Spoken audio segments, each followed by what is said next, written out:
Hello again, my lovelies, and welcome to another dark and dismal day and another review from Through the Eyes of Enji, where we're trying to look at 101 films in 365 days, raising money for We Are With You and the Shawbury Village Players. Now, We Are With You is a confidential service for young people and families affected by drugs and alcohol in Shropshire.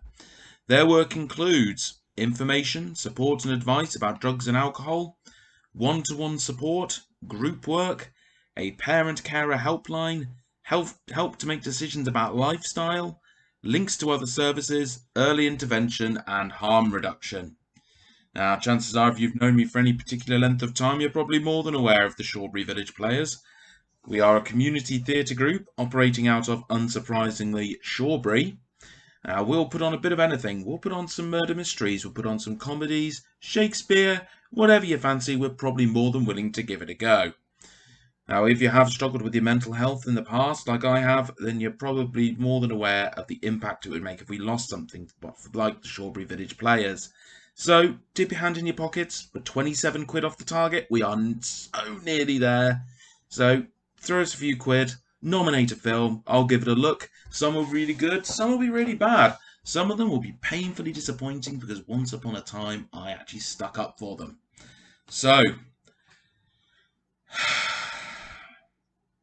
Spider-Man 3.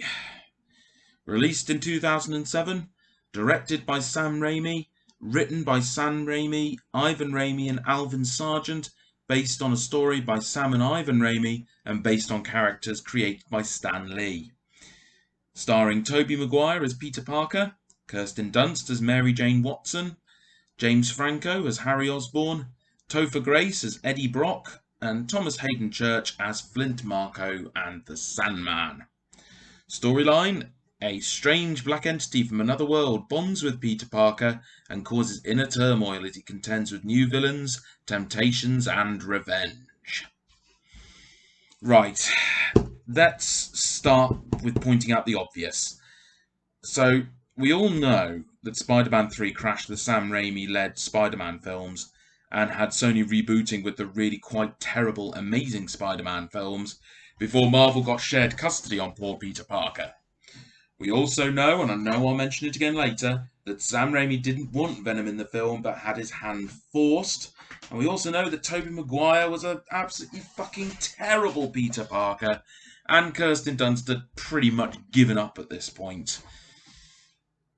We also need to acknowledge that in the past, I have defended Spider-Man 3, comparing it to the likes of the Ben Affleck Daredevil film and X-Men The Last Stand, in that they're just fine. Not the worst thing ever, just run-of-the-mill action films which got too bloated trying to cover everything the fanboys could possibly want, much akin in the same way to like Attack of the Clones did. And on a side note, how come none of you have ever nominated me a Star Wars film yet? There's plenty to choose from. That I thought, Tim, you at least would have given me the Phantom Menace, or is it because you know in your heart it's still better than the majority of the Star Trek films? Anyway, I went into Spider-Man 3 thinking that having worked my way through the usual suspects, then I'd be in for a couple of hours of meaningless entertainment and could enjoy some interesting fight sequences at this, at least. By the time we'd hit the third act of Spider-Man 3, I'd already sent Martin a message apologising for all the time I stood up to this film. I'd broken my rule of watching these films I'm reviewing sober, and my poor brother from another mother, Colin, was getting a stream of messages from me professing a painful hatred of this film. And let's be clear, I've never been a massive fan of the Sam Raimi Spider-Man films. Now, I've thought for years that Spider-Man 2 was the worst of the bunch, and I do believe I've got that somewhere in the jar as well. Thanks, Rosie. So we'll be evaluating that at some point. But this really did drive the stake home so goddamn hard that I found myself sinking further and further into the sofa watching the film and feeling my dislike for the film burning deeper and deeper. And you know what? If you don't want to hear all the same arguments made again, you can just call it there and stop watching, because let's be clear, Spider-Man 3 is fucking awful. and I really didn't enjoy watching it, and I'm going to spend a bit of time now eviscerating it. Shall we talk about that? Let's.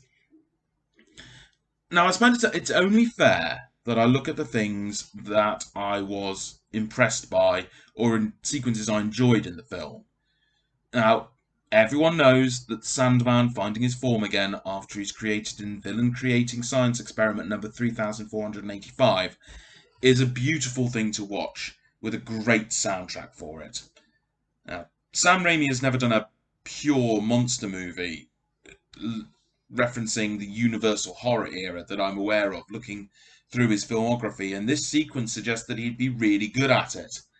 Now, Thomas Hayden Church, who plays Flint Marko and the Sandman, is pretty watchable through the whole film, and it shows that Sam Raimi was more interested in the third installment of the Spider-Man films, looking at villains who weren't dark through and through, and were more complex than a screaming black monster wanted to kill Spider-Man because he revealed him for being a fraud and getting him fired. Huh. We'll get back to that. I had a little moment in the Stan Lee cameo that made me think of the tribute at the beginning of Captain Marvel, which makes me pretend I have something in my eye every sodding time. And J.K. Simmons as J. Jonah Jameson. I mean, what can you say? He might have had his balls hacked off in an attempt at comedy in this one, but he's still the best possible choice for the character, and there's more to him than just an angry newspaper owner. But this script thought better to go for dialing him back more than a little. And what throws me is towards the end of Act 3, he pops up again in a little sequence with him getting a camera off a little kid, which is more like how J.K. Simmons played him in the other films, which just stank of rewrites to me. But then when you think about it, a lot of his stuff involves Eddie Brock, who becomes Venom, so maybe that's not too out of a theory. And then there's James Cromwell, who's utterly wasted here. But, like I said about Ben Kingsley when I reviewed Dave, James Cromwell gives off a calm, dignified figure of authority which this film could have used. As it is, he doesn't get a chance.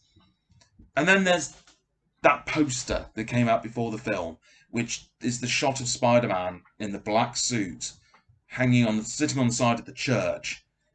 And that shot is in the film as well, and it's just as great as when you first saw it. Unfortunately, the film that followed didn't match the quality of the poster. And when you saw that poster, I seriously doubt you thought that a jazz dance sequence was going to come before it. It's still a great shot. And, you know, Tobey Maguire gets 9 shades of shite knocked out of him in the final act by the figure that presents itself as Venom, you know, which is fun. I mean, I suppose that's a pretty good segue into what I find one of the most annoying things about the film, and that's Tobey Maguire as Peter Parker. Now, I know people have said for years that he was the perfect casting for Peter Parker, but I've never quite agreed with that. Because he always seemed a bit too old, and he whines constantly through the films. Granted, most of that is in this film and in the first film, but that whining really grates on my nerves. And whilst the whining and the dialogue isn't the actor's choice, I've never been able to get on board with how buffed up he looks in the role. But what I can blame on Mr. Maguire is his performance, specifically in this film, and his horrific arrogance as the film goes on. This isn't totally just Tobey Maguire, but it applies to a few characters here. But when we're watching the film, I came to realise that these are fucking horrible people. Seeing the whole, this isn't about you, Peter, it's about me, conversation playing out for the nth time. And one time with Bruce Campbell, poor Bruce Campbell, in the background doing more annoying attempts at humour than's needed, was just wearing me down constantly. I found myself thinking in the third act that Tobey Maguire might be the reason I never connected with these Spider-Man films. And why I did connect with the Tom Holland-led Spider-Man films, because he's likeable and relatable. And I wonder if there's an element of there's an older writer in the room who's writing Peter Parker as how they see a nerd, which colours how the character is presented. And it, even back then, it felt off, and now it just feels almost quaint at times, but at the same time really judgmental as, oh, those kids today, looking down at it, and he just plays it so, it's just great how annoying he is. And it isn't helped because this film has that sequence. We'll get to that sequence. I feel like there's more bile to purge before I tackle that. And probably the most agreed upon issue people seem to have with the third installment of this franchise are the villains. As you might have guessed, it's not really my biggest issue with the film. The pointless side plots and terrible extras are what really pushed me over the edge watching the film, but the problem, I think, with the villains is they're not given any time to grow as characters, and are just launched into attacking Spider-Man without giving them time to mature. Granted, Harry Osborn's Goblin 2.0, or New Goblin, as he's put in the credits, has had the last two films to build up to him confronting Peter after believing him responsible for the death of his father. But there's nothing unique about it, since we've seen a lot of this kit in action before this film. And James Franco, playing the spaced out amnesiac, he can do, but playing this diabolical villain, it just isn't James Franco's bag. It doesn't help that most of the film they're relying on that tired old idea of him having amnesia, which almost seems to be there to pad the film out. And there's a whole subplot about Harry trying to take revenge on Peter by splitting him and Mary Jane up. But in the infamously awful breakup sequence on the bridge, Harry's like a distance away, and there's nothing stopping MJ from going, oh hey, Harry's got his memory back, and he's over there and he's trying to break us up to get revenge. Can't you like swing over there and deal with it? It just makes no sense to me. And there's all the way through, there's nothing stopping Peter from just breaking James Franco's smug face. And at least with Flint Marko, there's some development and there's some complexity there in that, oh, I did a robbery and accidentally shot an old guy because I was trying to steal money because my daughter has medical bills to pay. But it almost feels like it's missing a few scenes, and it needs a less crowded production to give it room to breathe, so that he doesn't just turn into a thug, which is essentially what happens to the Sandman. And Thomas Hayden Church is a talented actor, and like James Cromwell, he's just wasted in this film. And speaking of James Cromwell, by the way, he's playing Captain Stacy, father of Gwen Stacy. You know, Gwen Stacy. In some universes, she's Spider-Woman. She's Marvel's Glorious Corpse. She's famous mostly for dying. And she's just kind of here, failing to dodge out of the way of Crane. You know, she's just a girl to make MJ jealous. There's no other reason for her being here.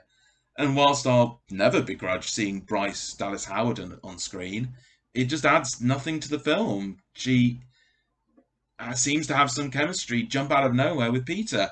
And this baffles me, because Peter's an asshole in this film. Okay, right. Alright. We've dodged around the elephants in the room, so let's tackle the two biggies. Venom is not referred to as Venom in this film. And this is little more than a Venom tribute act. Now, the Tom Hardy Venom film was hardly high art, but at least it focused on Venom and not the other characters and relationships, which were damaged before they even really began.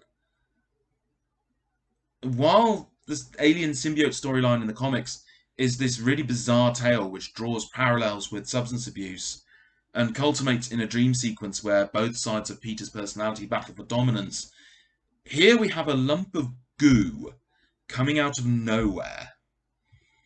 And what in Spider-Man 2 wasn't there an astronaut that MJ was engaged to?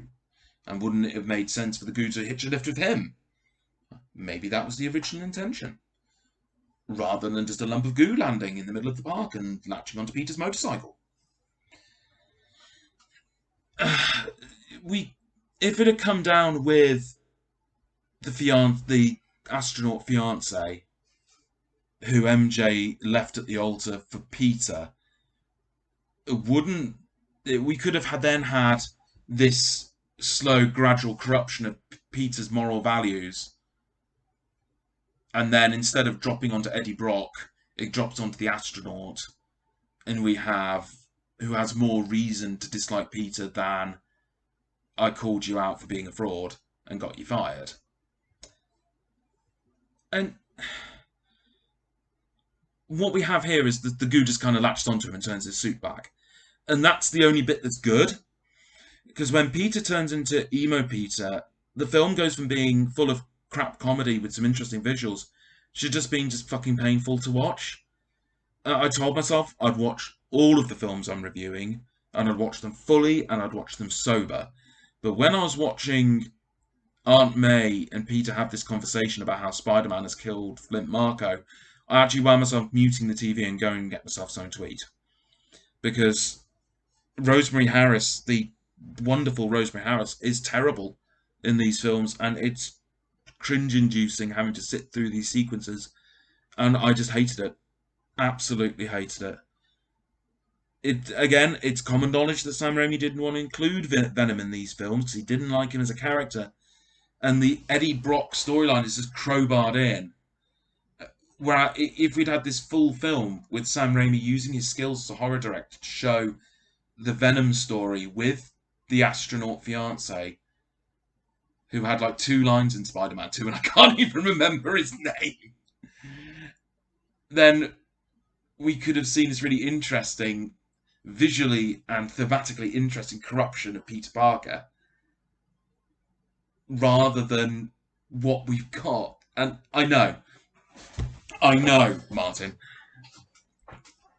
I've defended the strutting sequence, saying how it shows how a dork like Peter Parker, painted here, would think is cool. But watching it again now, it's just fucking awful. It's really just embarrassing to watch. And yeah, sure, maybe it's a good representation of how that character will act, but that doesn't make it pleasant to watch. I've watched some really terrible films recently. This is just unpleasant to watch. As is that scene. So, the dance sequence is as insane as you remember. And it's also as awful as you remember. Now, maybe these films, with their goofy camp aesthetic, are always building up to this, but that doesn't make it good. And while, yeah, sure, this scene does lead on to one of the more visually interesting ones in the film, where Peter forcibly rips the symbiote suit off him, and that would probably be more impactful if it was played by someone other than Tobey Maguire. It doesn't justify why we're seeing this dark version of a beloved superhero that so many of us identified with when we were younger, and goes on to be the most enduring character that Marvel has come out with, dancing to jazz music. And it really doesn't excuse the fact that Peter Parker backhands MJ afterwards. Yeah, fine. I know it's supposed to be a representation of how far Peter has fallen, but I would have thought that maybe, I don't know, beating the shit out of his best friend after he finds out he's stolen his girlfriend from him and nearly killing him with a hand grenade might have had a similar effect on Peter Parker of all people. And maybe that's part of my problem with Spider-Man 3.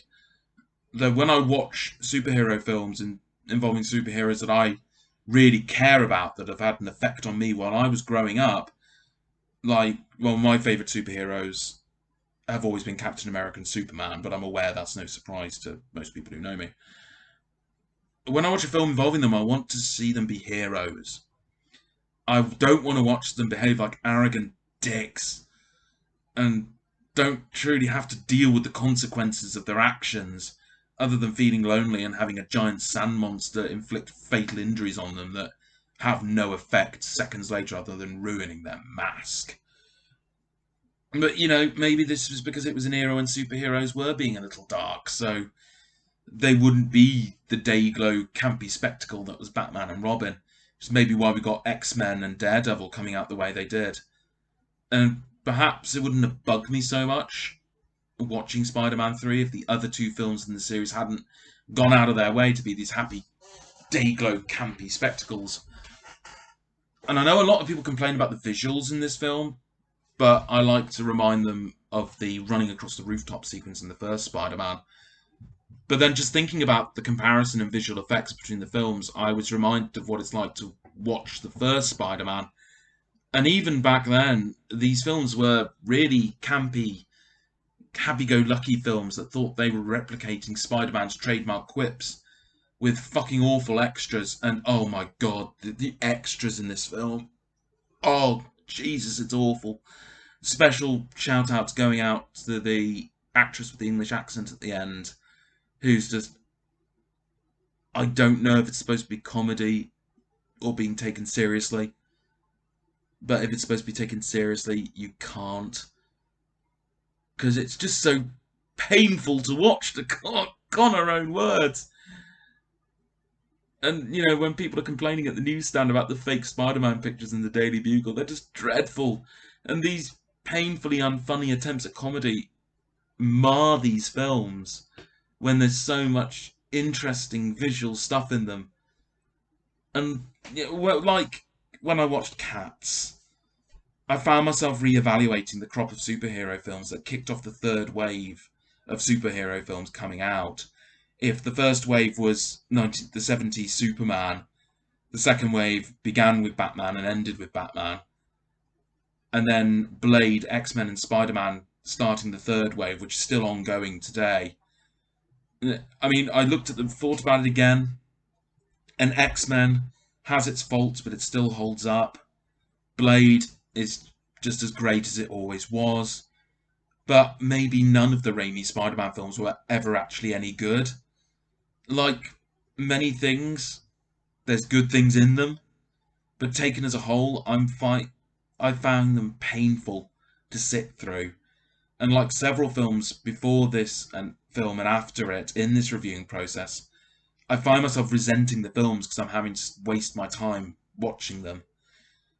For reasons that I'm not going to go into fully, I was up until the early hours of this morning quite literally watching paint dry. And I was still enjoying myself more than I was watching Spider-Man 3. This review should have actually gone up on Wednesday, and it should have been the Ballerina review that went up today. But I've been putting it off because typing up the notes I made would make me think about Spider-Man 3, and I didn't want to think about Spider-Man 3. With a little peek behind the curtain, when I'm watching films, I've got a notebook next to me and I scribble down like ideas of what I'm going to write up my notes up for. So it'll be like, for Spider-Man 3, it was initially things like villain problem, Tobey Maguire, that sort of thing. The last note I've got for Spider-Man 3 was written down at the beginning of the final action sequence and just said, fuck this movie. In conclusion, Spider-Man 3 is the worst, most painful and depressing experience I've had since I started doing these reviews.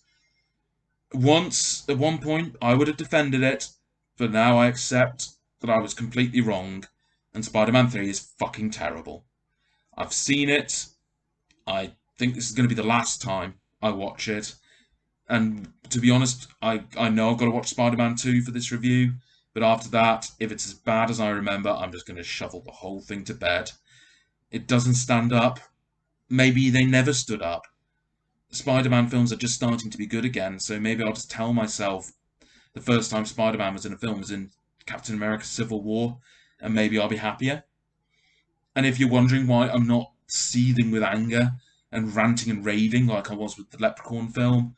It's just because I'm done. I'm depressed with it. Because I like Spider-Man.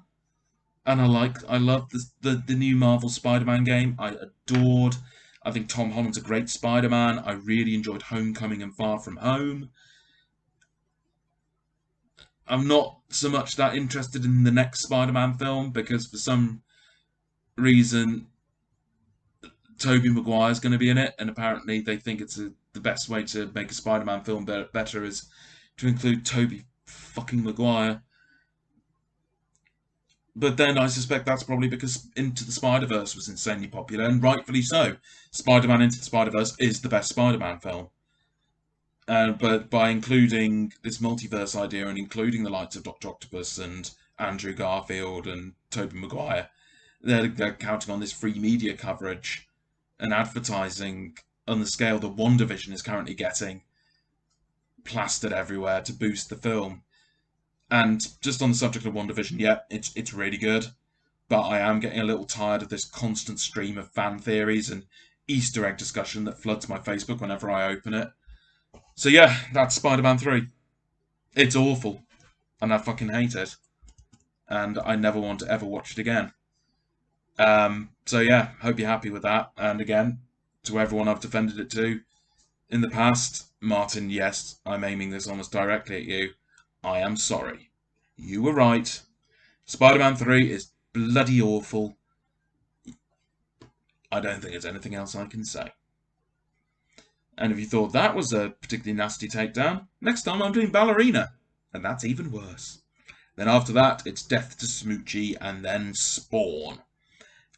I think this is kicking me while I'm down. Please, throw some reviews my way. Maybe ask me to do a good film. That'd be nice. Please. Don't make me watch the first one. Don't make me watch any more Spider-Man. Thank you very much for watching. I'll hopefully be back on Wednesday to gut and eviscerate a ballerina. See you then.